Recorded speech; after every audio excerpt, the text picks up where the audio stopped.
Série As 7 Cartas às Igrejas da Ásia. Episódio 2.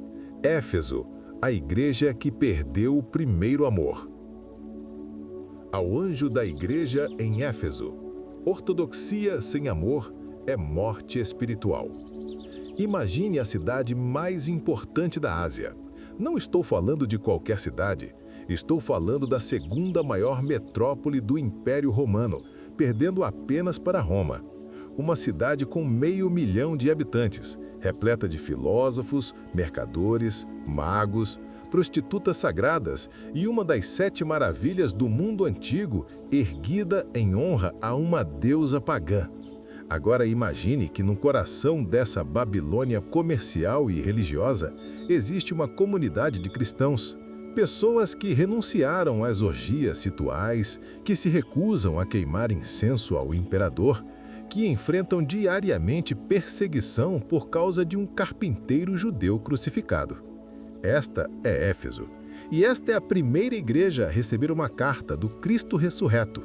Mas aqui está o paradoxo devastador. Esta igreja, fundada por Paulo, pastoreada por Timóteo, doutrinariamente impecável, defensora feroz da ortodoxia, recebe uma palavra de Cristo que deveria nos fazer tremer. Você abandonou o seu primeiro amor. Se não se arrepender, removerei o seu candelabro. Igreja ortodoxa, teologicamente correta, mas espiritualmente morta. Bem-vindos ao episódio mais pessoal e confrontador desta série. Bem-vindos à Carta à Igreja de Éfeso. Éfeso, a capital da província da Ásia.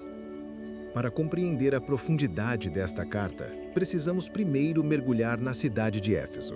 E quando digo mergulhar, quero dizer literalmente caminhar por suas ruas. Sentir o cheiro de incenso pagão misturado com perfumes caros, ouvir os debates filosóficos nas esquinas e testemunhar o sincretismo religioso que permeava cada aspecto da vida urbana.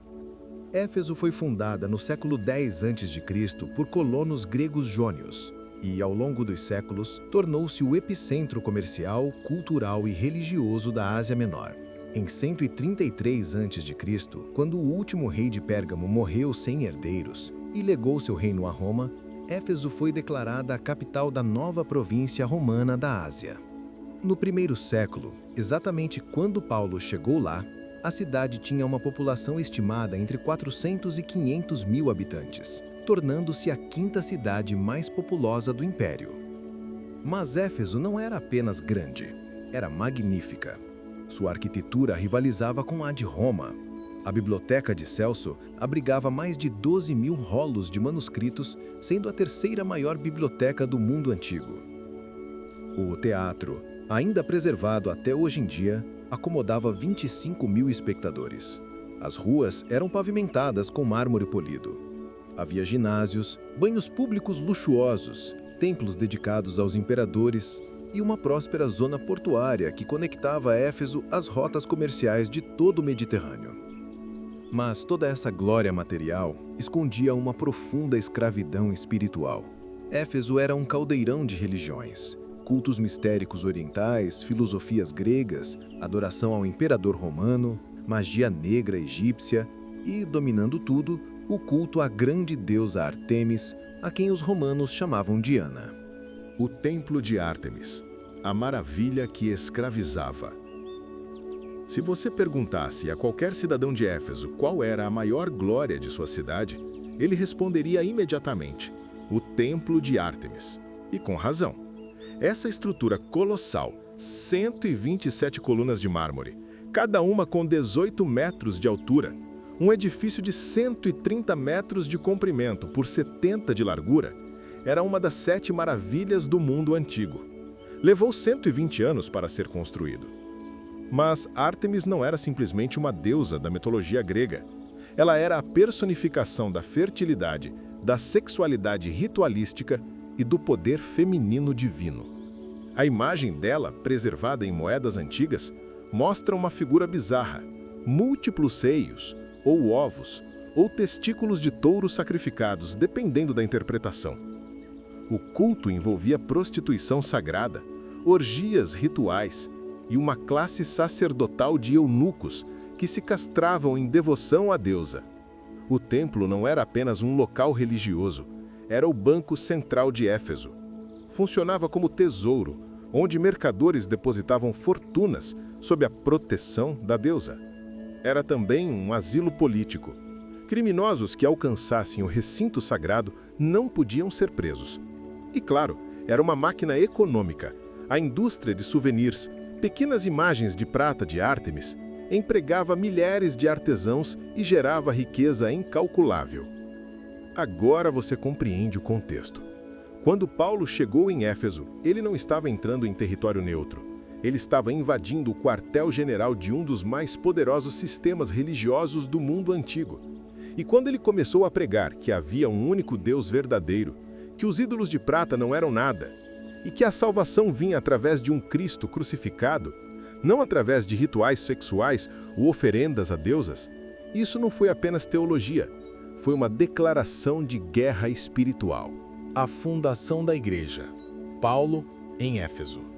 A história da igreja de Éfeso começa em Atos 18 e se desenvolve dramaticamente em Atos 19 e 20. Paulo chegou a Éfeso em sua terceira viagem missionária por volta do ano 52 depois de Cristo e permaneceu lá por 3 anos, o período mais longo que ele passou em qualquer cidade durante seu ministério. Inicialmente, Paulo pregava na sinagoga judaica. Durante 3 meses, ele debatia e persuadia os judeus sobre o reino de Deus. Mas quando alguns endureceram seus corações e começaram a falar mal do caminho diante da multidão, Paulo tomou uma decisão estratégica. Ele separou os discípulos e passou a ensinar diariamente na escola de Tirano, provavelmente um filósofo grego que alugava seu espaço nas horas livres. Durante 2 anos, todos os que viviam na Ásia, tanto judeus quanto gregos, ouviram a palavra do Senhor. Mas o que marcou o ministério de Paulo em Éfeso foram os sinais extraordinários. Deus realizava milagres incomuns pelas mãos de Paulo. Até lenços e aventais que tocavam seu corpo eram levados aos enfermos e as doenças os deixavam, e os espíritos malignos saíam. Éfeso era uma cidade saturada de magia negra, e Cristo demonstrou que seu poder transcendia infinitamente qualquer feitiçaria. O episódio dos exorcistas judeus, filhos de Seva, que tentaram expulsar demônios usando o nome de Jesus sem ter relacionamento com ele, resultou em uma humilhação pública espetacular. O demônio respondeu: Jesus eu conheço, Paulo eu sei quem é, mas vocês, quem são? E o homem possesso saltou sobre eles, dominou-os e eles fugiram nus e feridos. Isso causou tremor em toda Éfeso. A consequência foi avivamento massivo. Muitos dos que praticavam artes mágicas trouxeram seus livros de feitiçaria e os queimaram publicamente. O valor desses livros foi calculado: 50.000 dracmas de prata, o equivalente ao salário de 50.000 dias de trabalho, ou aproximadamente 137 anos de trabalho de um operário. Isso não foi uma fogueira simbólica. Foi uma renúncia econômica radical. Foi um rompimento total com o sistema espiritual que dominava Éfeso. Mas esse avivamento gerou oposição violenta. Demétrio, o ourives que fabricava miniaturas do templo de Ártemis, percebeu que seu negócio estava ameaçado. Ele convocou os artesãos e denunciou Paulo.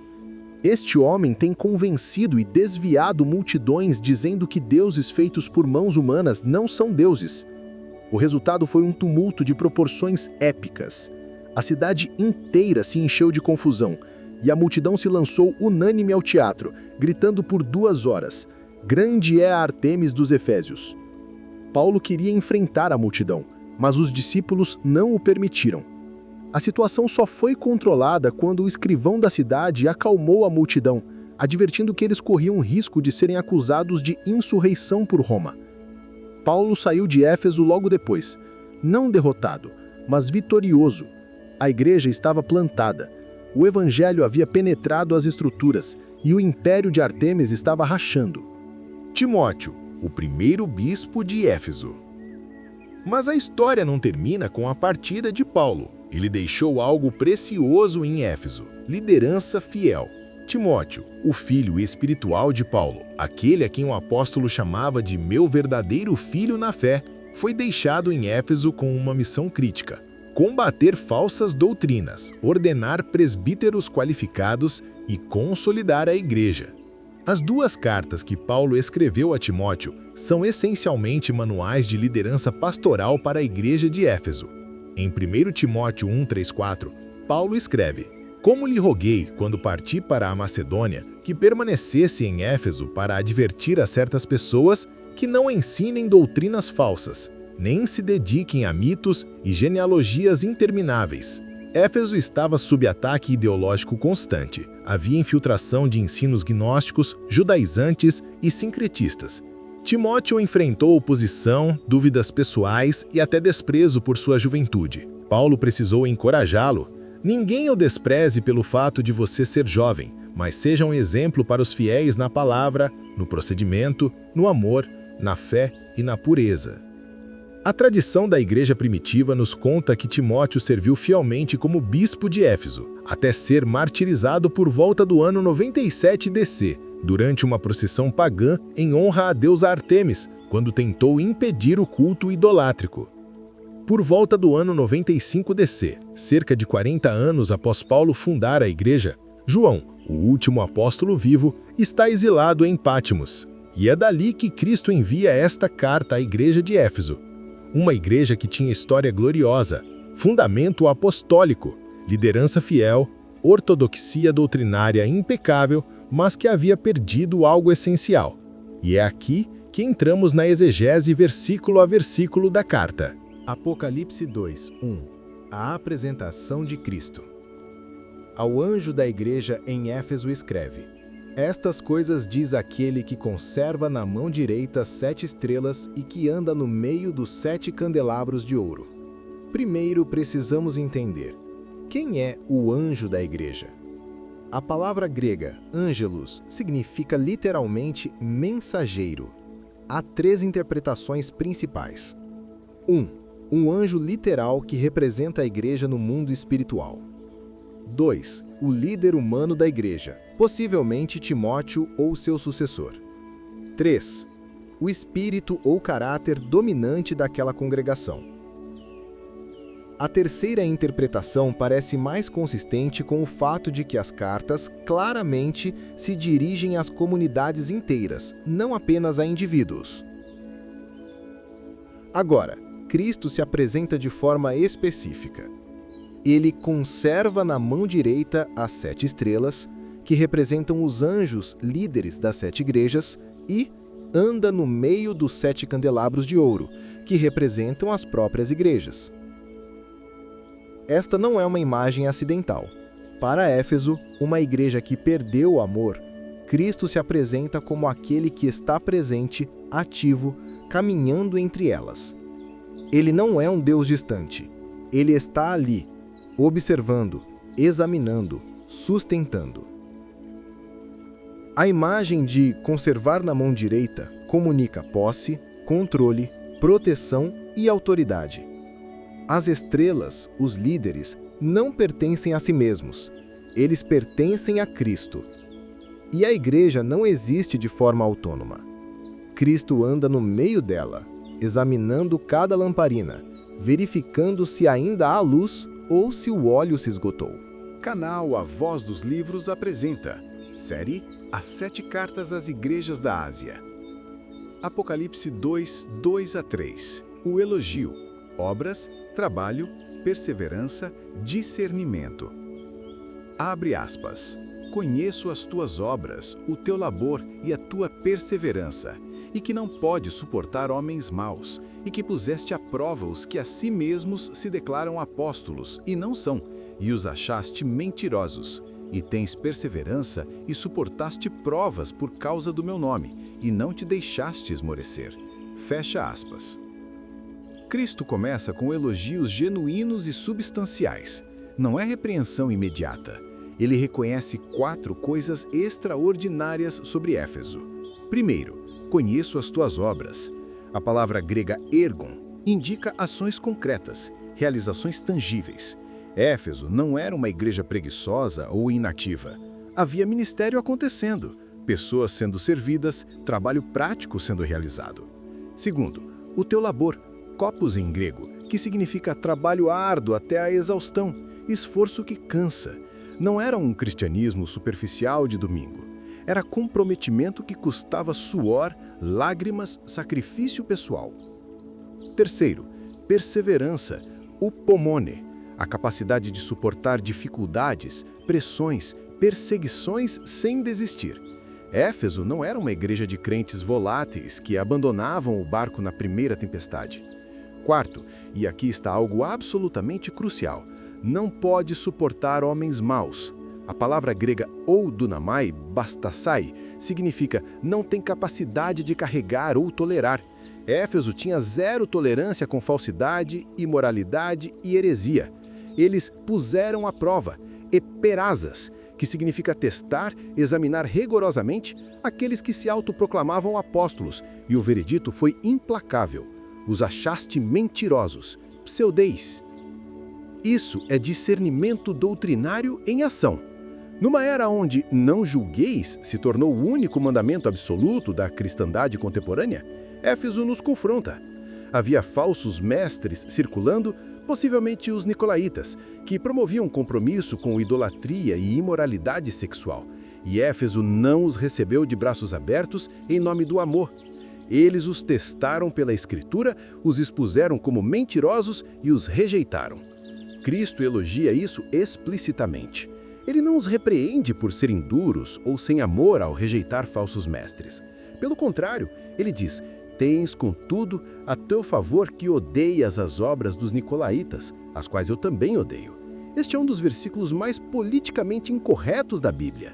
Cristo odeia certas práticas, e ele aprova que sua igreja também as odeie.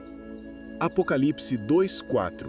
A repreensão, o primeiro amor abandonado. Tenho, porém, contra ti que abandonaste o teu primeiro amor. E então vem o porém, uma única palavra, ala, em grego, que muda tudo.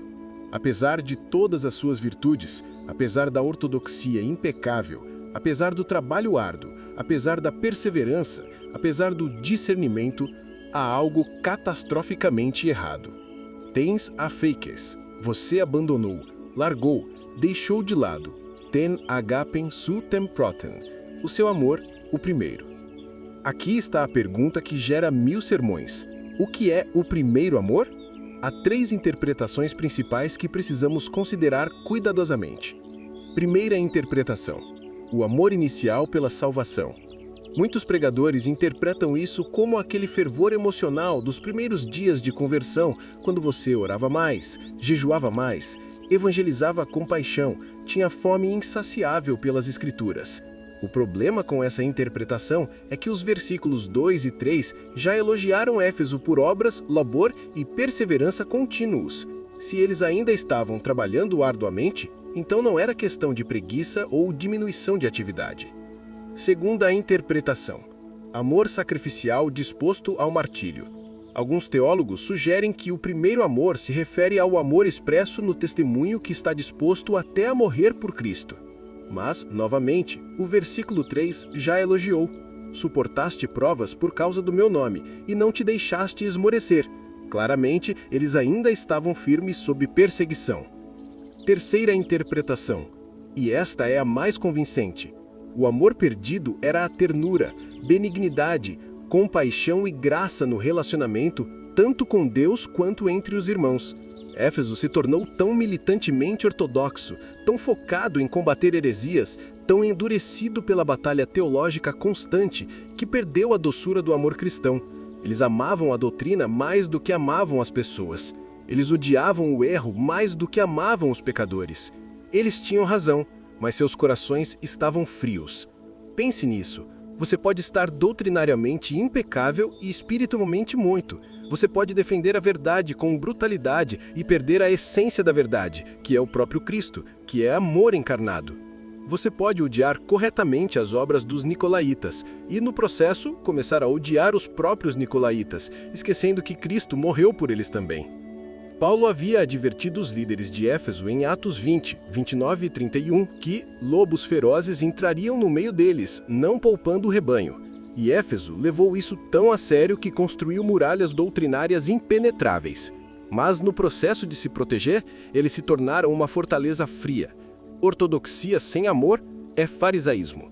E Cristo prefere heresia sincera que pode ser corrigida do que ortodoxia fria que já está morta por dentro. Apocalipse 2:5. O chamado. Lembra-te, arrepende-te, volta à prática das primeiras obras. Lembra-te, pois, de onde caíste. Arrepende-te e volta à prática das primeiras obras. E se não, venho a ti, e moverei do seu lugar o teu candelabro, caso não te arrependas. Cristo não apenas diagnostica, ele prescreve remédio. E o processo de restauração tem 3 etapas imperativas.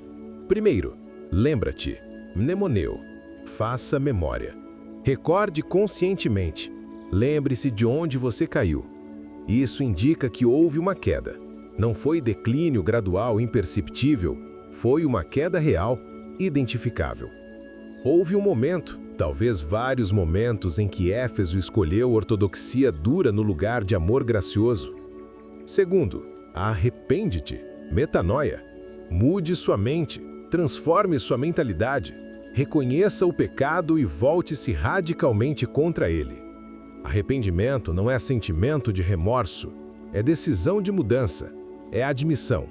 Nós erramos, tornamo-nos cruéis, perdemos a ternura, e isso é pecado grave, não virtude pastoral.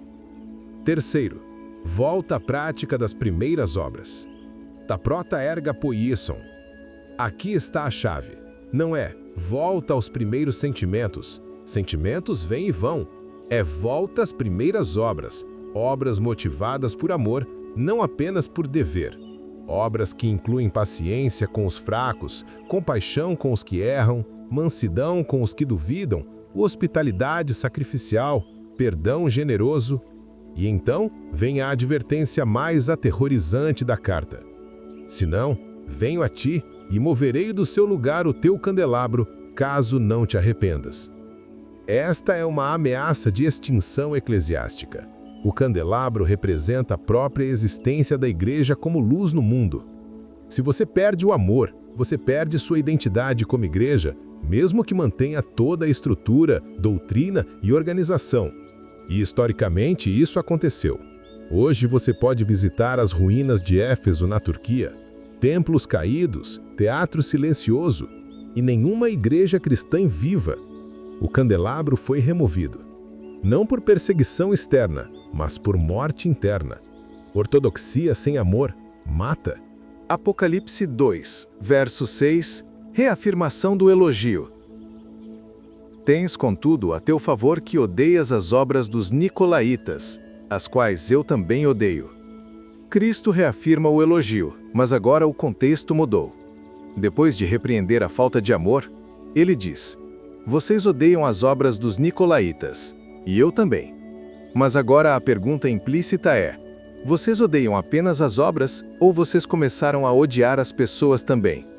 Há uma linha tênue entre ódio santo ao pecado e ódio carnal ao pecador.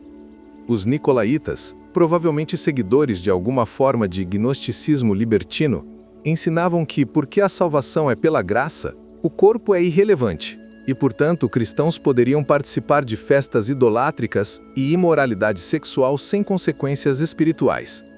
Era a doutrina de Balaão aplicada ao contexto cristão. Compromisso com o mundo disfarçado de liberdade espiritual. Éfeso rejeitou isso, e Cristo aprova. Mas ele está dizendo: continuem odiando o erro, mas voltem a amar os errantes.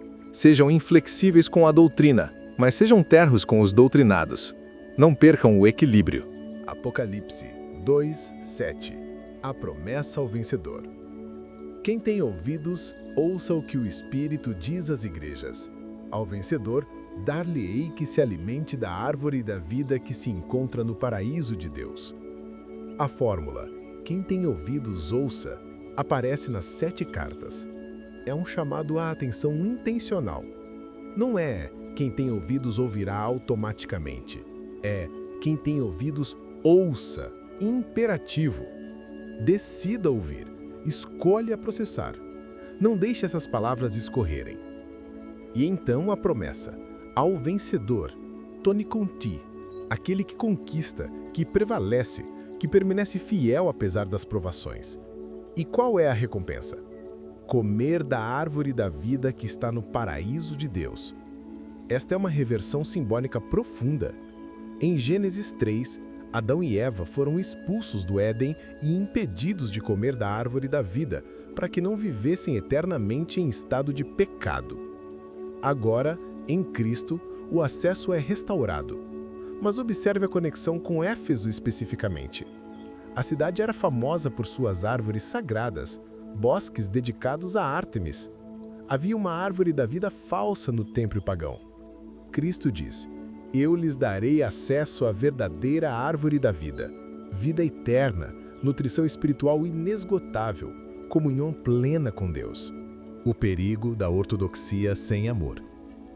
Agora precisamos fazer a transição mais desconfortável desta mensagem, da Éfeso do primeiro século para a igreja evangélica contemporânea.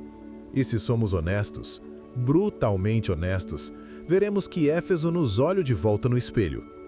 Vivemos na era das guerras teológicas nas redes sociais, das denúncias públicas, dos cancelamentos cristãos, do discernimento que se tornou profissão. E não me entendam mal, discernimento é necessário.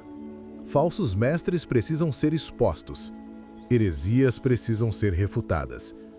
Mas em algum lugar no meio da batalha, muitos de nós nos tornamos cristãos de Éfeso, teologicamente corretos, doutrinariamente impecáveis, mas espiritualmente frios e relacionalmente cruéis. Temos razão sobre a Trindade, mas tratamos com desprezo aqueles que ainda estão aprendendo. Defendemos a justificação pela fé, mas não mostramos graça aos que tropeçam. Pregamos o Evangelho, mas nosso tom é de superioridade, não de compaixão quebrantada. Ganhamos o debate ideológico, mas perdemos a pessoa. E Cristo olha para nós e diz exatamente o que disse a Éfeso. Você tem razão sobre tudo.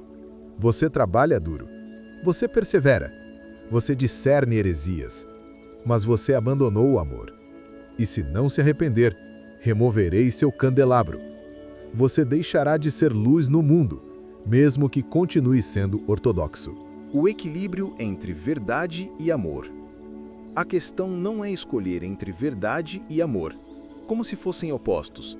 Jesus é cheio de graça e verdade. A igreja precisa das duas, mas o desafio é como mantê-las em tensão saudável.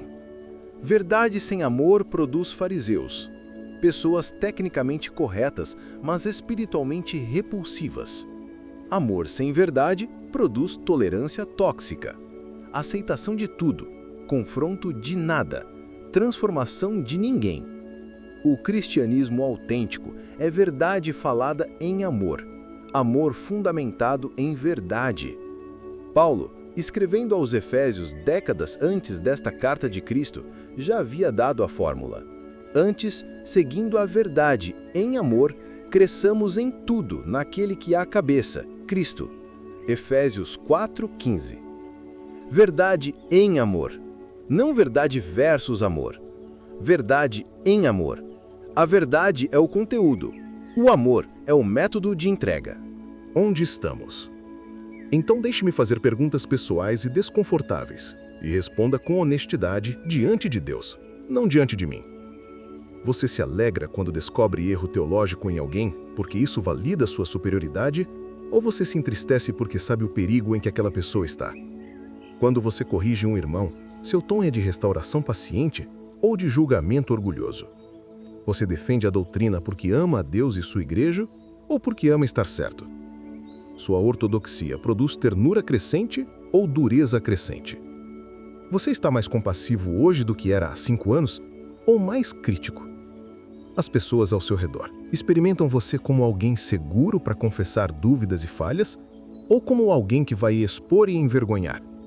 Se você reconhece Éfeso em você, então esta carta não é condenação final. É somado ao arrependimento. E o arrependimento é possível. O candelabro ainda não foi removido. Mas Cristo está caminhando entre os candelabros, examinando. E Ele está dizendo: volte, lembre-se, arrependa-se. Pratique novamente as obras do primeiro amor.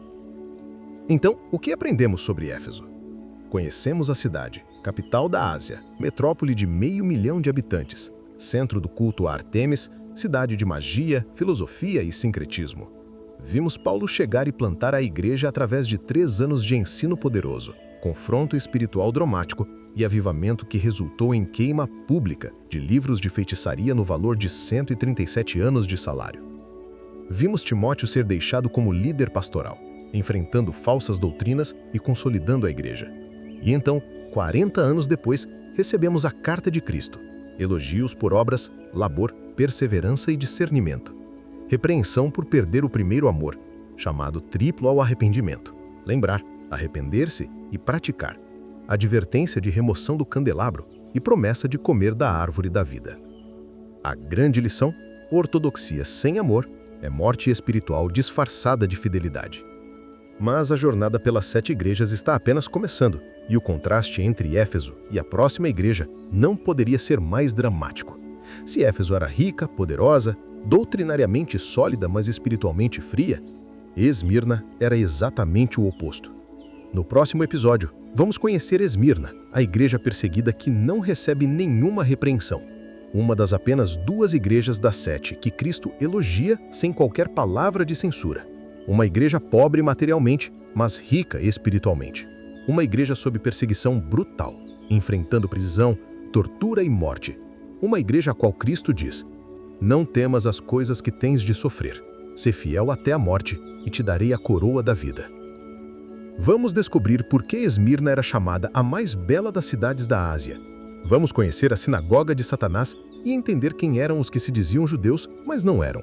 E vamos ouvir a história de Policarpo, o bispo de Esmirna, discípulo direto do apóstolo João, que, aos 86 anos, foi queimado vivo e respondeu aos seus executores: 86 anos tenho servido a Cristo e ele nunca me fez mal algum.